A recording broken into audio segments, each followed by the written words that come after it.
पुणे आणि पिंपरी चिंचवडला हादरवून सोडणाऱ्या विषारी मृत्यूकांडात दररोज नवे धक्कादायक खुलासे समोर येत आहेत.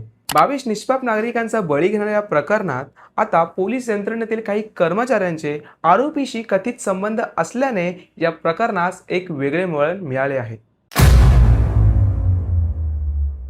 राज्य उत्पादन शुल्क विभागाने अवैध हदभट्टी दारू विरोधात धडक मोहीम राबवत आठवड्याभरात 1.5 कोटींचा माल जप्त केला आहे.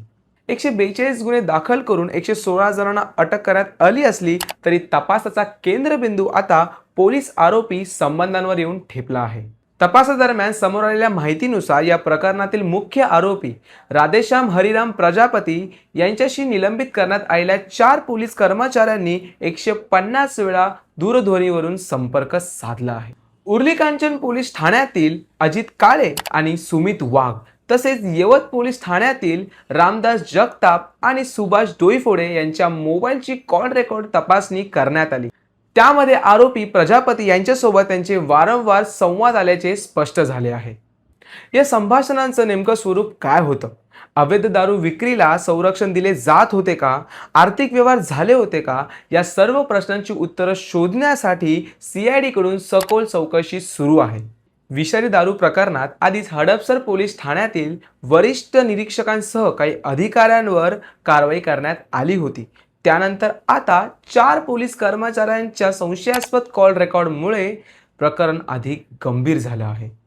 तपासात अटक आरोपी अरुण चौबे आणि अभिषेक चौबे यांच्याशी संबंधित भिवंडी येथील रेक्स इंटरनॅशनल कंपनीच्या गोदामांची तपासणी करण्यात आली.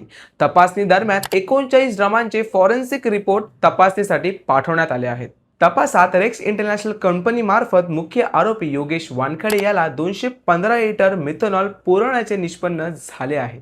हेच रसायन विषारी दारू तयार करण्यासाठी वापरले गेल्याचा संशय आहे. तर वाशी येथील एका कार्यालयामधून महत्त्वाची कागदपत्रे, लॅपटॉप आणि काही बँक खाते जप्त करण्यात आले आहेत. तसेच 5 CCTV DVR आणि हार्ड डिस्क पोलिसांच्या ताब्यात आली असून त्यातून संपूर्ण रॅकेटचा उलगडा होण्याची शक्यता आहे. या प्रकरणात भारतीय न्याय संहितेतील संघटित गुन्हेगारी, पुरावे नष्ट करणे, फसवणूक करणे, कट रचणे यासारख्या गंभीर कलमांची भर घालण्यात आली आहे. तपास यंत्रणा आता रॅकेट मागील आर्थिक आणि प्रशासकीय साखळी उघड करण्याच्या प्रयत्नांच्या मागे आहे. विषारी दारूमुळे 22 कुटुंबे उद्ध्वस्त झाली आहेत. आता आरोपी आणि पोलीस यांच्यामध्ये कथित संबंध उघड झाल्याने या मृत्यूमागे केवळ दारू विक्रेते नव्हे तर त्यांना संरक्षण देणाऱ्या यंत्रणांची देखील चौकशी होणार का, यावरती सर्वांचंच लक्ष लागलेलं आहे. आणि अशाच न्यूजसाठी आपल्या पेजला फॉलो करा आणि सबस्क्राईब करायला विसरू नका.